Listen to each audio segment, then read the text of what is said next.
Hi, Maria here. Welcome to my channel. Today is a little bit of a different video because I'm going to give you a life update and just kind of tell you what has happened to me over the past couple of months. It's been a crazy ride, people, a crazy ride. So if you are new, please feel free to subscribe. Just go ahead and hit that button. Love to have you part of the Weird Wonderful family. Normally I talk about fragrances and beauty and kind of whatever I want to talk about, primarily fragrance. But this video is going to be more on my hospitalization and bizarro crazy hospital stories during COVID. The one thing that I will say though is I always appreciate comments, but I want to leave the political commentary aside. So I don't want to talk in the comments. I don't want to get into arguments about vaccinations and all of that kind of stuff, or your opinions on COVID and everything that surrounds it. There's so much polarization. And as much as I appreciate dialogue, it's rare that, especially in social media, that we can actually have true, proper, respectful dialogue around things that are so polarizing. But I think that if we talked more about our humanity and just our stories and connect that way, I think that that's actually more productive. Not to say that we can't have difficult discussions, but this isn't the place for it. So if you leave comments that are negative or argumentative, I actually will just remove the comments because I don't want the negativity. So I hope that makes sense. I really do believe in free speech, but I believe that we need to be responsible, especially right now with our speech. So I'm just gonna put that out there and leave that at that. Let's get on with the story. So I caught COVID, it was the end of August, so that last week in August, I got sick. As a child, I had croup, ended up in the hospital, bronchitis, bronchial infections. I have had bronchitis and a few things like that. As an adult, I've gotten pneumonia a few times. The last time I got a virus, which was about 4 years ago, it's been a long time since I've been sick. To go from a virus to pneumonia is not uncommon for me. So I knew that that was a potential, but I was really resistant to the idea that I would need to be hospitalized for it. I think especially being a kid, just the isolation as a kid, I would get sick, I'd completely lose my voice, it would be all in the chest kind of area. I'd end up in this bathroom and they'd be steaming me, and it was just like, it was the right thing to do, but it was always terrifying and claustrophobic, and so I have a lot of towards you know, not being able to breathe. The morning of the hospital, I got up and it was hard, like I had kind of stopped eating. So I'd lost about 15 pounds, and like I would try to eat, but it was like really hard slogging to even just try chew. And I thought to myself, okay, I've got to get up and sit in a chair. Like that was all I could think of, because I'd been laying in bed for quite a while, and I'm like, I know my lungs are going downhill, I can feel it. So I had to have my husband help me to walk out to the living room to sit in a chair. And then I basically was giving him one-word answers. And so we had this oximeter, which potentially saved my life. So it's like one of those oxygen measures that the hospital uses. So I put it on my finger and I think I was at 84. I may have been lower than that. Yeah, like right now I'm at 97. So I was at about 84. It may have been even lower. Like it was really bad. And so Troy looked at that and he said, I have to take you to the hospital immediately. And I said, really? I don't think I need to go. And he's like, Maria, it's non-negotiable. And so he helped me get back to the bedroom. I said, well, help me get some clothes on, like, because I just have my pajamas. Well, I couldn't even put on clothes. I said, well, I need to pack my suitcase. And my husband said, we either leave immediately or I'm calling 911. So I'm like, well, I guess it's pretty serious then. Like I think I was a bit loopy. So Anyway, somehow he managed to get me in the car. Like, I remember staggering out there with him. He hauled me out to the car, and then he kept on telling me to stay awake.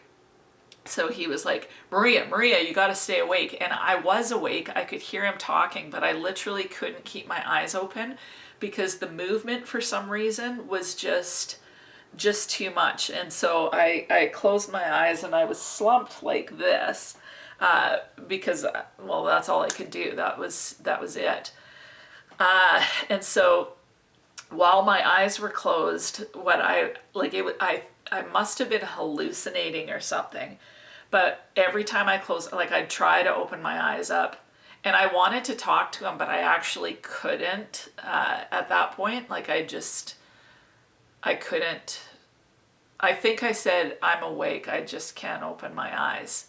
I think I said that, but I'm not sure. But what was fascinating was, like, when my eyes were closed, I saw red, yellow, like primary colors, red, yellow, blue, really like that royal blue, all of them very vibrant, and black, corn, like kind of corn texture, like a corn on the cob, but in those colors. And then I opened my eyes for a second, and then I closed them again, and I saw it was almost like linen, but the same colors. Like, it was just wild. So anyway, we got to the hospital. He got me into a wheelchair, wheeled me in there. At one point during the triage, I remember they were taking my blood pressure. I passed out, like, just first I felt myself go, but as fast as I went, I kind of rejuvenated, and then they put the oxygen on me, but I still was, it took a while for me to actually function. So they immediately took me to a room, and I was in that room for the next however many hours. They gave me intravenous, I don't know what they gave me. When I got up to the ward, it's a weird feeling, first of all, going onto a COVID ward, because you don't actually know if you're going to come out. Like, literally, you don't know if you're going to make it. And knowing also that you're isolated and that you actually can't leave. So it's not like you could go, I don't like the care here, I'm going to just opt out and take myself home. You literally can't leave once you've been admitted. At least they don't allow it. Like, the health authorities would come if you were to try to leave. And so it's a weird feeling. Like, I don't think it's bad. It was just very weird because you were in their hands completely. And so I'm like, okay, what do I need to do to get out of here? And so I asked the nurse, I said, what do I need to do? Like, personally, how can I help myself? And so the first nurse I talked to, she said, you need to prone as much as possible, which is laying on your stomach. And so I'm like, lay on my stomach. And I started to panic. I'm like, oh Jesus, like, help me, because I've got boobs, and laying on my stomach has never been something I do. And so I'm like, how am I going to lay on my stomach for as much as, like, they're like, as much as you can, lay on your stomach. And actually, I'd recommend that for anyone that gets COVID and it's affecting their lungs. Before you get to the hospital, start laying on your stomach as much as possible. So then I was doing it, but I found it so uncomfortable at first. And so another nurse came in. I said, so proning? I need to do proning? She said, oh, only if it makes you feel better. So then I'm like, oh, okay, well, it doesn't make me feel better, so I'm gonna just flip on my back. When I finally saw the doctor, which was the next day, the doctor said, definitely proning. And I said, okay, I've gotten mixed messages on that one. And she said, no, for sure do the proning if at all possible, as much as possible, because it really helps to get your lungs moving somehow. I didn't ask questions. I'm just like, yep, okay, gonna do that. And then I'd remembered my dad having one of these sucky things where you blow in and you make this thing go to the little happy face, and you can set different levels, and that's supposed to be good for your lungs. So I said, can I get one of those blowy things? And she said, oh sure, we can bring one in for you. So those were the two things that I knew to do to begin with. So I started doing them right away. They had me on oxygen, of course. And I had been so, like, as soon as you get the oxygen, you start to feel a little bit better. And so I was so greasy, and I noticed that there was no shower in our bathroom. And like, I've been in that hospital before, and in the wards I've been in before, there was showers. But for whatever reason, this ward had no showers. No showers. So I'm like, what am I gonna do? Like, I need to wash my hair. I felt so greasy, like so greasy. And so I asked a nurse, and she said, well, we don't have showers, but I can come in and towel wash your hair. And so I'm like, okay, like, sure, like anything to get rid of this grease, because it was so stringy. I've never been that greasy in my life, but I was just too sick before to actually even, I couldn't have showered if I wanted to. Like, it was bad. so, so she comes in, she's the sweetest thing. She comes in, and she'd wet a towel and then put it over my head and do this, like, kind of like washboarding, like, you know, to try and get it clean. And so she did the best that she could. She put shampoo in it, all that kind of stuff. But like, it was less than optimal, put it that way. It was so sweet of her, but less than optimal. So a couple days later, like, I asked again, like, do you have at least one shower on the ward, like anything? And they're like, no, like, there's one shower in one room, so if that room goes empty, you could use that shower. Other than that, no showers. So I'm like, okay. I said, can you get me like some towels, and I'm just gonna go wash my hair in the bathroom. So that's what I did, got it clean. They had to really up my oxygen to be able to do it, but I finally got myself clean, praise God. Like, there's nothing, I never thought I'd take for granted a shower, but being without a shower for 9 days, it was awesome to actually have one when I got home. But anyway, I made do, and it was fine. I asked about walking because I knew that walking could help. And so they had physiotherapists come, and you'd be hooked up to oxygen. They had a wheelchair behind me in case I would pass out. And then the one carried the oxygen tank, one carried a chair, or like wheeled a chair, and then I held on to the oximeter machine thing and used it kind of to help me walk. And so first day, so that would have been a Monday, got one lap through, had to stop probably 3 times around the ward, which was a very small ward. Yeah, it was tough. I had to actually sit at one point just to walk around the ward. Second day I went to do it, and I couldn't make it. I couldn't make it around the ward, and that was really scary. Like, I remember I sat in the chair, and I tried to be, like, I'm naturally kind of a cheery, like, I like to make jokes and be friendly, and I know that everybody's lives are tough, so I would chat with the nurses like as much as I could. It was pretty tough because you'd be so breathless, but just putting on a smile. And I sat down in the chair and I started to cry because I'm like, if I can't make it around this ward on the second day of being in here, I'm headed in a really bad direction. And I'm like, I just pulled it together as fast as I could because I couldn't afford to be plugged up in the nose when you're trying to get oxygen. So I tried to get it together as quick as I could. I then asked the physiotherapist, is there anything that you can suggest to help my lungs? And she said, sit in a chair. She said, don't lay in bed, sit in a chair, or sit as upright as possible in bed. And so I thought, well, I'm just gonna sit in this chair. So there was a chair beside my bed. Literally sat in that chair for the rest of the time. The only time I allowed myself to lay in bed was if I was proning during the day. So if I felt really tired, I would lay down and prone and fall asleep laying on my stomach. Whenever I was tired for bedtime, I would sleep on my back then, slightly raised up. Those were kind of the 3 things that I did, proning, using this blow thing, and sitting in the chair. They don't really have much to offer other than oxygen in the hospital. They give you some multivitamins and a few things like that. They gave me blood thinners, so there's just not a whole lot that they do. So I did what I could and appreciated the help that they gave me and the oxygen. So a couple of the weird things that happened while I was there is I had this, I'll change the names, but first roommate, her name was Wacky Wanda. What I didn't realize is the COVID ward that they basically put me on was a geriatric ward.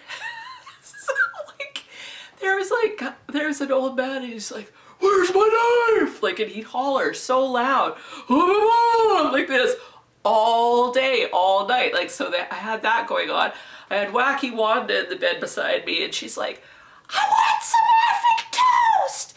Give me some effing toast!" And like hollering for effing toast, and "You're a hospital and you don't have no effing toast!"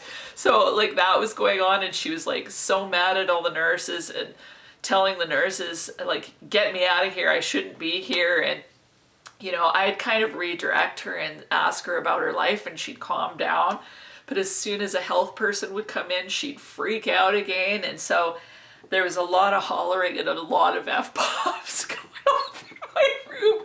Poor, you know, it was just horrible. And the nurses, some of the nurses were great. Like, they were all wonderful. Like, I didn't have a bad experience with any of the staff there.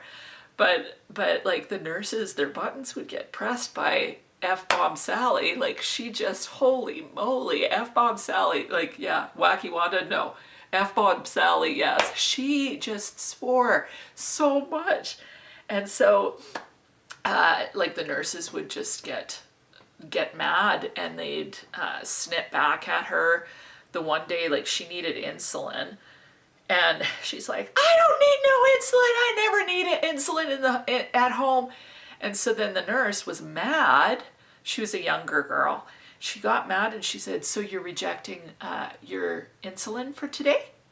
And you know, F-bomb Sally goes, "Yes," like that. She goes, "Okay," and checks it off. And I'm like, okay, this woman is completely like looped. She doesn't know what she's doing.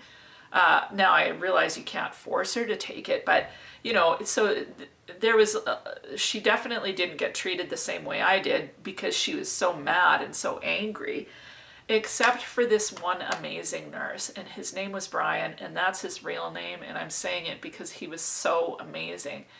And he treated her with such kindness. I don't know how, because she, you know, she'd be freaking out and he just wouldn't respond to it. And then he'd say, "Can I make you more comfortable?" And he was so amazing. Like, and my curtain was pulled, like I could see her bed, and like, you know, because we were chatting earlier. And so he said, "Let me help you." And so he kind of scooped down and picked her up, and then kind of, you know, got her higher in her bed so she'd be more comfortable, and then got her a warm blanket and kind of tucked her in. And I don't know why, but it was so, well, it was very kind, and it was kind to someone that was seemingly undeserving. It was so compassionate. And it was one of the most spectacular things I've ever seen in my life. I don't know why, but I have not ever been able to talk about it without crying, because it was the most beautiful thing I think I've ever seen. Watching this person who, you know, was so very difficult for the staff, someone be able to handle her so gently, regardless of what she said, and talk so calmly. He was an amazing human being. But the kindness that he showed her, I've thought about it, and it was almost as if, I know this sounds crazy, but it was so beautiful that it was almost like it was radiant. It felt like diamonds somehow. Thinking about if you came into a room and you saw like a treasure chest full of diamonds and rubies and money and all the things the world could offer.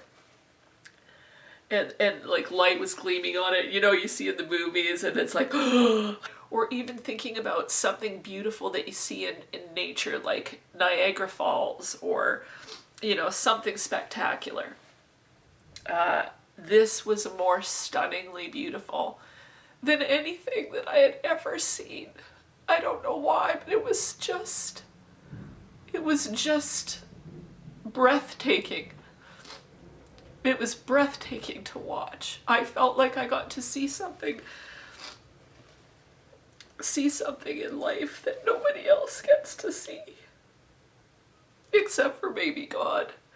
And it's moments of compassion between someone that is undeserving but gets it anyway. It's kind of the way God treats us. It was seriously so beautiful. And so I told him, I'm like, I gotta say something to you. So I said, you know, I did it in a less dramatic way, like, it's stunning, you know. No, I didn't do that, but I tried to say, I just said, hey, great job. But I started crying. I said, I just really appreciate how you treated her. And then he kind of got teary, but it was seriously amazing. So that was such a beautiful moment. And so then the next day, like, she somehow recuperated really fast and was off to a different ward. But I was stuck on the ward, and then I got a male roommate. So I had roommate number 2, and he was a guy, which was so weird. Like, I didn't even know they did that in the hospital. But here I got this other guy. I'm going to call him Harry. So Harry comes in next to me, and he was a sweet man. But he kept on declining, so I left before I found out how he did. The last day I was there, and interestingly, I asked for everything I needed to do. I was in there the whole entire time he was. He never asked, and so he never got any information. He didn't advocate for himself, and so the last couple of days I said to him, you know what, you need to advocate for yourself. You need to ask them what you need to do, or if there's things you can be doing. I said, because he had said to me, how come you're doing so much better? And so I said, well, these are the things I'm doing. I would suggest you do them too, as much as possible. So it was kind of interesting because, yeah, I asked, but it wasn't offered, which is kind of fascinating to me. But again, they're busy, whatever. So anyway, he was in there, and, you know, we both shared something in common, and it was the underwear. So the underwear you get in the hospital are they're these nylon things, and seriously, like, well, first of all, this is so tiny, like, this doesn't fit my big butt. Like, I guess they look pretty big, but my big butt's not going to fit into except for the fact that you can stretch these, and I think they'll just keep on stretching. Like, they're just amazing, like, amazingly huge. So both me and Harry were wearing these. I found them super comfortable. Somehow one made it into my bag, but Harry didn't believe in doing up the back of his nightgown. So I became very familiar with Harry's backside in these, and yeah, in the end he didn't even bother shutting the door when he'd go pee. Like, I'm not sure why, other than he was so sick, so I just wouldn't look. But anyway, poor Harry, he was having a harder time, so I hope that he made it. He had to have kind of like the next level of treatment that they do, which is some sort of IV to try and kick the COVID. But anyway, so it was interesting. It was interesting being on a geriatric ward. Like, when I first got there, the first day, they're like, can you care for yourself? And I'm like, yeah. And then they're like, well, do you walk on your own? And I'm like, yeah. And it was kind of a weird feeling, because I'm like, what do they even mean? But when I talked to the physiotherapist, she said, we're just so used to elderly patients that we don't even think about it. She said they'd had some people that were in their 30s. They got asked weird questions like that too, just because, you know, it's almost assumed if you're in there, it's because you have diabetes. Like, obviously I'm chubbier, but you know, I'm young comparatively, because most of the people that were in there were like, I was definitely about 20 years younger than everybody. So the last thing that I'll tell you about the hospital was, I think it was the first actual full day that I was in there. It was in the evening. And I was like, God, where are you? Because I felt so alone. I felt pretty scared. I felt really scared. I felt really sobered. And I'm like, where are you? Because I wanted to feel his presence, and I felt alone. And I ask that question quite often. I'll go, God, where are you? And I instantly, my brother-in-law wrote this song. There's a line in this song that he wrote, and it's, I feel you here, I feel you near, closer than my breath, closer to my heart, you are here. And so I said to God, where are you? And instantly, and it was actually a shock, instantly, the line closer than your breath came into my head. Like, and it wasn't closer than my breath, it was closer than your breath. Instantly. And that was kind of awesome, because I couldn't breathe. Like, I was having a hard time breathing, and for that line, like, it was actually really impactful, because it was like, where are you, God? I'm closer than your breath. You can't breathe right now. I'm even closer to you than your own lungs, than your own breath coming out of you. I'm closer than the oxygen is to you right now. Like, because I had the oxygen up to my nose. I felt like it was kind of like him saying, I'm on a micro level right now with you. And I never thought of that. You know, so often when we go through hard times or valleys, low times, we don't feel God. We don't feel anything. We go, where are you? And I just felt like he was saying, Maria, I'm taking care of things on such a minute level. Like, I always think macro. Like, you know, I'll think about details, but I think of him out there. I don't ever think of him right here, you know, right in here. And so I felt reassured that he was in control. I felt like I knew he was working on a minute level, like in the most intricate way he was at work. And I don't know what that means. I don't quite know what he's done. I know I didn't die, which I'm thankful for. And it was enough for me to go, okay. And somehow, even that was miraculous, because usually I just get ticked off or whatever, but I'm like, okay, you're working on something here. I felt like it was like, from a physical perspective, from an emotional perspective, from a spiritual perspective, he was in the details. And so I might not be able to see him, but it didn't mean that he wasn't working. So that was cool. Got out of the hospital. It was a tough slog coming home, you know, but I'm relatively better. My oxygen levels still dip down, not near as low, but they do dip down, but doing way better. It was about last Monday, not this past Monday, but the Monday before, that I finally felt like I didn't feel drunk. Like, before that, I felt like I had a concussion. I've had a bad concussion before. Felt kind of like that, felt really fuzzy in the brain, hard to concentrate. In the hospital, I couldn't actually text words, which was so bizarre. Like, I'd go to, like, just simple words like through or though or many other words, I'd go to type them and I wouldn't be able to. I couldn't remember. I couldn't type it well enough to actually have it make sense and come up as a word prompt. So that was weird.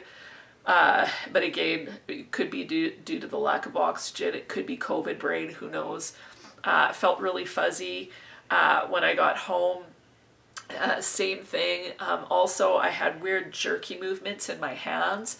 So I had a really hard time typing, and like, they just involuntary move. I took a video the one time and my finger was kind of doing the funky chicken, but I wasn't actually doing it. So they're still a little bit jittery, but not too bad. Other than that, like, I feel like I'm actually on an upwards slope. I still am very tired a lot of the time, but I'm doing awesome. And so last thing I want to say, of course, is thank you so much to all of you for the way that you, like, I know there are people praying for me. Like, it's amazing to be part of a community where I know people are, like, they're thinking about you and they're praying for you and they're sending you well wishes, and however people express that. I felt so loved by you guys, like so loved by you guys, so cared for. It's a little overwhelming. And so I just want to say thank you so much. Thank you for your care and concern. I never imagined when I started this that so many of you would reach out. I can't even tell you how much that touched my heart. So thank you very much. So anyway, that's kind of the majority of my story. I know many have other stories. I know some people that are in the hospital right now. There is, you know, a trauma that's involved when you think that you might not make it. Like, you may not.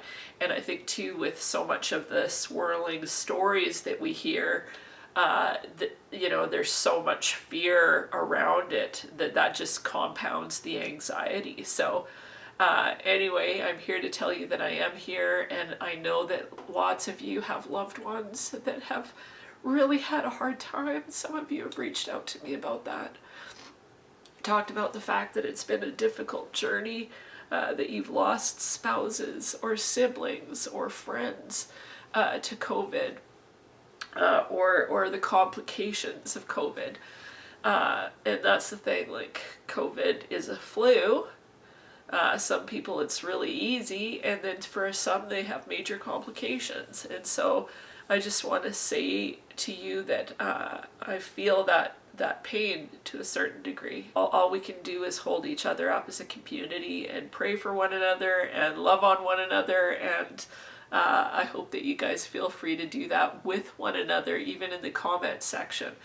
You know, if someone has a story, and I want you to feel free to share your story. What's the heartache that you've had? It could be anxiety about going outside. It could be fear of being around people. It could be anger. It could be, you know, frustrations. It could be the loss of a loved one, or loss of finances. Like, there's been a lot of loss. A lot of loss for a lot of people. And I think that the best way that we can ever come back from that, the best way that we can combat just being isolated in our own grief, is to love on one another. Like, that is the absolute best way. Not by pointing fingers, not by accusing, not by putting ourselves up here, but rather being like that Brian, that nurse that was so caring, regardless of whether we deserved it or not. Caring for one another. Just because that actually shifts our own paradigms. It shifts our own circumstances somehow, because that's how God made us. He made us to love, regardless of whether we deserve it or not. So anyway, sorry for the tears. Always tears when I talk about things like this. And I just want to say to you guys that I love you guys, and I'm so thankful for you. And look for the precious today. Look for the precious. Look for the spectacularly precious. And it'll never come in something finite. It'll never come through, you know, material goods or achievements, so to speak. It'll come from moments like seeing someone care for someone, like, just, or, you know, like someone sharing something, like a kid sharing a toy. You know, spectacular things happen all the time, but maybe they're a little bit more minute than we realize. Maybe they're a little more in the details, just taking a moment and being thankful. Just taking a deep breath, even that breath, even the fact that I can breathe is precious.